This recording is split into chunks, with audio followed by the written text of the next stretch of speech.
Hey everyone, so the flashback of Oden just ended, and it's time to break down what this character was all about, and why Oda chose such a drastically different approach with Oden's story compared to pretty much every other significant flashback figure.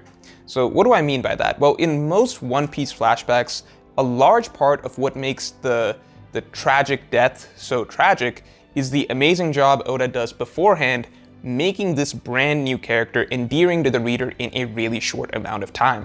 And he usually does this by making these characters introduce a refreshing new outlook on life from the get-go, something we haven't seen in the series up till that point.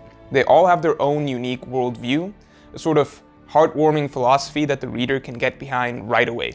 And because we can understand what they believe in and what they stand for, we feel like we really understand these characters. We feel more connected to them because our image of them is more real.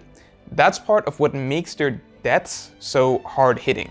But with Oden, Oda chose to break this usual style of flashback storytelling. Unlike a Heroic or a Saul, Oden was a black box. Sure, we knew what he wanted, which was to see the world, have a grand adventure, but we didn't know who he was. What does he stand for? What is Oda saying through this character? Why write about him? Yes, he's badass, he's alpha, he's noble. These are all outward traits that make it easy to like Oden, but not understand him. Even when Oda gave him a captain's log, a direct look into his thoughts, the essence of his character remained unclear. And what's interesting is that out of all the significant flashback characters in the story so far, Oden was by far the most talked about in advance. Throughout Wano, we have this mysterious figure being built up for so long. This is a character that everyone is talking about throughout the arc, hyping him up, while leaving the details of who exactly he was a mystery. Even his image remains a silhouette every time we're shown a glimpse of him. Also that by the time we actually get to his flashback, the big question we all have is, who the hell is this guy? Who is Kazuki Oden? And really here is where the concept for the Oden backstory veers so dramatically from Oda's usual formula. We come into the flashback with the burning question, who is he? And that's what the flashback will be about, answering that question. Oden is going to remain a black box until the very end of his flashback because we are not meant to understand him till the very end.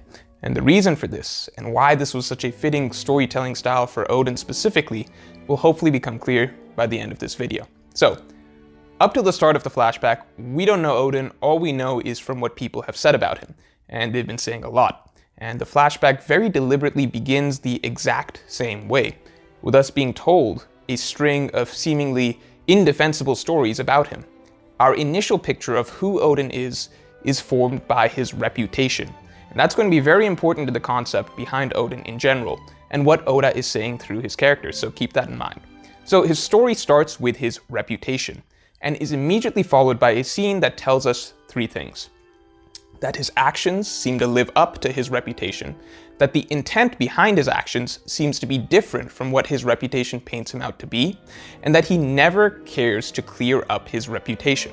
The next scene takes this a step further, where we are given a real-time example of one of Oden's infamous incidents, which again reinforces the idea that his reputation and the actual truth of his actions are often completely different, and now also shows us that not only does Oden not care what his reputation is, he will happily take a worse reputation upon himself rather than have others suffer. So, we've been told so many stories about him before meeting him. His introduction is very deliberately even more stories about him before finally showing us that the stories about him are not necessarily reflective of who he actually is. And so then, who is he? We can infer some ideas about him from his introduction, but he himself is still a black box and will remain that way for the rest of the flashback. He's not going to tell us his grand ideals right off the bat like many of the flashback figures we're used to. And so now, even that we're in Oden's backstory, it still feels like we're reading about a mythic figure rather than a man, and a lot of the language Oda uses during this flashback is more exaggerated, like the narration of a legend. What we are continually shown is that Oden is always quick to look out for other people, but never cares for their adoration or devotion. He never wanted any of his scabbards to follow and worship him, but at the same time he would take on the responsibility of rebuilding all of Kuri if he believed that the people there needed him. That leads us to what I only later realized was a very important exchange. When Oden returns to the Flower Capital as a daimyo, his father says that he has become a great man, which Oden immediately rejects by saying, "I've only been made great. I haven't changed a bit." At the time, that bothered me. Isn't Oden supposed to experience some character development in this flashback? It's true that it doesn't feel like he's really changed since he's left, but shouldn't he have grown? But now, looking back at the end of the story, the idea behind Oden has become much more clear, and this exchange encapsulates what Oda is saying with this character. As we have been shown, Oden has always been a great man who has done good things for other people. It's just that people didn't realize his greatness before because it wasn't easily apparent. And a universal flaw that each and every person has is that we are all quick to judge without full knowledge. When Oden fixed Kuri, he was simply doing what he always does, helping people he sees are in need. It just so happened that this time, there was no confusion or misunderstanding. People were simply able to plainly see that he had done something good, and so now they viewed him as a great man instead of a villain, when the fact was he hadn't actually changed. This notion that Oden grew from a villain into a great person was just a narrative that the people of Wano spun for themselves based on their surface level understandings of his actions without ever really knowing who he was in the first place. And so, this goes back to an underlying theme of the story from day one. Who you are is not defined by people's perceptions of you. Oden was never a bad man who had to become good. He was always a good man who never cared about making others see that he was a good man, and so others thought less of him as a result. And the most important way Oda showcased this idea was by playing with the reader's own perceptions. I've seen people question, why not just show us what Orochi was holding over Oden's head to make him dance in the first place, to avoid confusion? Well, that's exactly the point. People are quick to judge only based on what they see. The reader's opinion of Oden is meant to take a hit when we see him dancing, even when we as the reader should logically know that there must be a reason. One Piece citizens are often painted as stupid for the assumptions they make without knowing underlying causes, but the reality is, that's how we all instinctively work, and so Oden's character was largely about this theme of perception versus actuality, which again is why it's taking so long for us to get to the bottom of who is he. So that brings us to the climax of the flashback, where the full concept of who Oden is takes shape, and it starts with the decision he made. So on Oden's return, Wano was under Orochi's rule. Now, people were unhappy and overworked, but nothing like Wano today. There were factories at that point, but villages were fine, for the most part. The 5 daimyos were still in power, and Orochi had only actually killed one person, which itself was a very significant incident. It was still worlds away from Wano today, where villages are dying out of starvation. All this slaughter and razing villages to the ground only happened in the 20 years after Oden's death, as shown in other flashbacks. So basically, Orochi had clearly established an authoritarian regime, but he actually hadn't begun his campaign to destroy Wano yet. But he revealed to Oden that he would, and that he had already had hundreds of people ready to be slaughtered. Orochi wasn't actually interested in ruling Wano, he just wanted to see the country burn. And so Oden had a difficult choice. Instead of fighting, he could atone for the crimes of Wano towards the Kurozumi by dancing each day. Oden would have to humiliate and degrade himself in the eyes of the entire country, but doing so would save lives. This was the route where no one gets hurt. Wano would still be unhappy under Orochi's rule, but it would be a state of peace. Oden's other option was to fight, but it would be a fight with someone who would happily kill as many people as possible in the process. As Orochi told Oden, a fight with him would not be as straightforward as winning or losing, as Orochi would be happy to let many innocent people die in the conflict, as he illustrates by showing Oden the hostages and then shooting poison arrows out at the crowd of citizens. So, ultimately, Oden could either fight and potentially win, but with a massive amount of casualties, or he could suffer public humiliation alone for 5 years so that no one else had to get hurt, and let the ordeal of Wano end after that. And so Oden, who has always taken the action that he believes helps others, and who has never cared about his reputation, took this way of living to the extreme, and for 5 straight years humiliated himself in the eyes of the entire country, tore his reputation to pieces, but all the while he traveled from region to region, making sure the people were safe. Now ultimately this was the wrong decision, as Orochi always intended to fight in the end regardless, and the only difference was that by waiting 5 years, Orochi and Kaido were able to amass the forces necessary to actually win. So Oden failed. But the worst part of it was that once again, nobody had any idea what Oden was trying to do, the reason behind his actions, and the fact that he was doing it all for them. And even as the reader at that point, that Oden failed to kill Kaido, I couldn't help but feel like, why? What was the story of Oden about if this is how it ends? Why did we follow this character for so long, who we still don't seem to understand the point of? That was until this scene, where finally, with one image, the entire concept of who Kazuki Oden was and what he represents came together. Now, of course, just the image of all of Oden's samurai being held up safe by their master is cool on its own, but the greater meaning behind the image takes shape as Shinobu explains to the people of Wano that for the last 5 years, Oden has endured this degradation and humiliation on his own so that the rest of the nation could be safe. The metaphor being that really Oden has been in the pot for 5 years. For 5 years, all of Wano has been safe from harm because one man has been holding them up above danger while he boils below by himself. Now, this image is inspired by the story of Goemon, who boiled while holding his son above the pot so he could live, but here the idea is taken a step further, where it's not just one person sacrificing themselves for a loved one, but one man sacrificing himself for the sake of everyone else. And you would be hard-pressed to find an image that more perfectly captures this notion of one man suffering alone so that everyone else may be shielded from danger. And of course, up till now, not only has Oden been boiling alone as he holds up the entire nation, everyone he's been holding up has had no idea he's been doing so. And not only have they had no idea he's been doing so, but even as they've dragged his name through the mud all these years, all the way till the end, he didn't care if anyone knew the truth or not. He never said a word himself. It was Shinobu who had to reveal the truth. And it's at this point that the concept behind who Oden is finally comes together. Really, he had been telling us all along. Really, we were told who he was before we even met him, but it didn't mean anything till we finally saw what he was saying. Oden was born to boil. He will happily boil for others without ever caring whether they know that he is or not. Even what he says to Kaido in the end strikes such a sharp contrast with another iconic flashback death, where we are told that a man dies when he is forgotten. But Oden, who has truly never cared about what people think of him, whether they know all the good he does or not, doesn't even care if they remember him.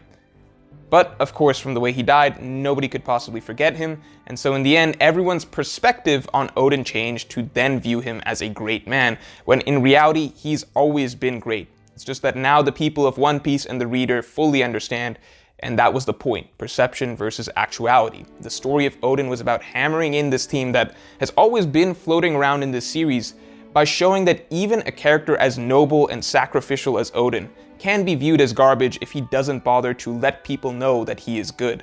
That's why it was so important that Oda chose not to give insight into his character from the start.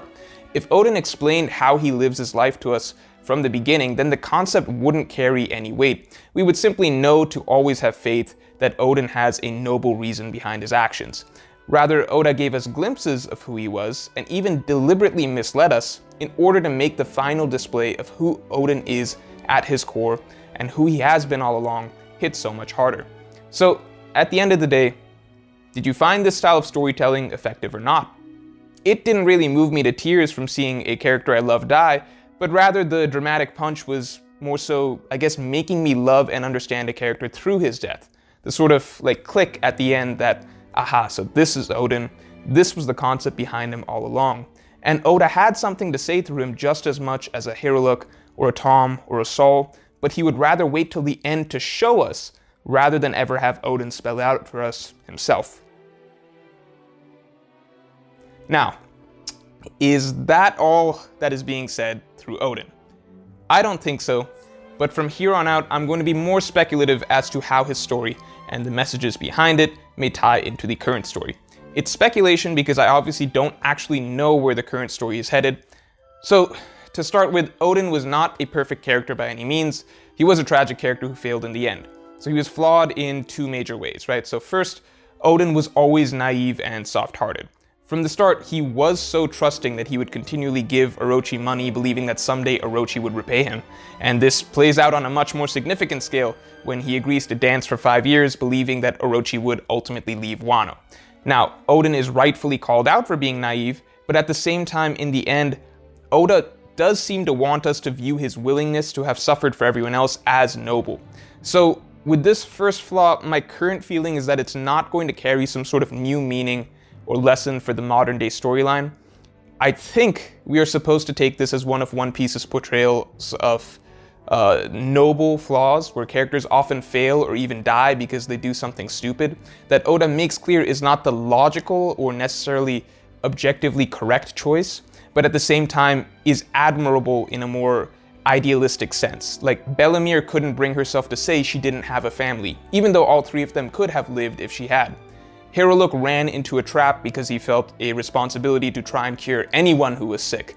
Ace couldn't let Akainu insult his father. None of these actions are smart, and Oda doesn't portray them as smart, but these are noble flaws. They're still not portrayed negatively. They're still meant to be admirable in a way. Now, Oden's mistake is harder to accept as a reader because it was such a prolonged act. Making a stupid but admirable decision in the heat of the moment is one thing, but because Oden continued to dance for 5 years straight, without seemingly having a backup plan or ever questioning Orochi's intent, it arguably crosses the line between noble but stupid and just too stupid to accept. Your stance on it is your own.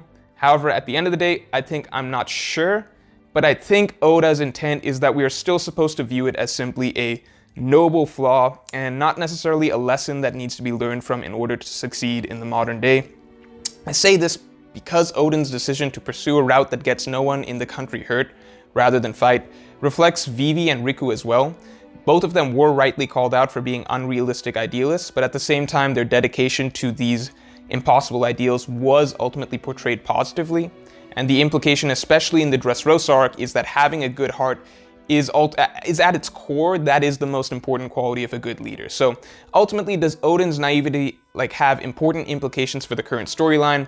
Is that the main area where Luffy and company will succeed where he failed? I don't know. I personally lean towards no at the moment. I don't think that was the main takeaway, though I might be wrong.